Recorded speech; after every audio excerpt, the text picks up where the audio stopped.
এবার আস্তে আস্তে আপনার চোখটা খোলার চেষ্টা করুন। দেখুন তো। হ্যাঁ ডাক্তার বাবু, আমি সব দেখতে পাচ্ছি।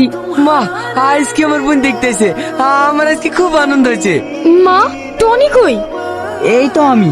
আমাকে চিনতে পারছো না? আপনি কেন টনি হতে যাবেন? সত্যি করে বলো না, টনি কোথায়? এই তো সেই টনি। তাকে তুই চিনতে পারছিস নি? না না, এ টনি হতে পারে না। আমি টনির কণ্ঠ ভালো করে চিনি। ওকে জোর করেন না। একজন অন্ধ মানুষ তার চোখ ফিরে পাওয়ার পর তার সর্বসঙ্গী লাঠিটাই ফেলে দেয়। আপনি টনি? হে, ঠান্ডায় গলা বসে গেছে, দুদিন পর সব ঠিক হয়ে যাবে। আপনার মেয়ে এখন পুরোপুরি সুস্থ, আপনি ওনাকে নিয়ে যেতে পারেন। এ বুড়ি বাড়ি চ। কি ব্যাপার, পিছিয়ে যাচ্ছ কেন? তাড়াতাড়ি এসো। দাদা, আমাদেরকে ফুচকা দিন। কি ব্যাপার, খাও। আগে তুমি খাও।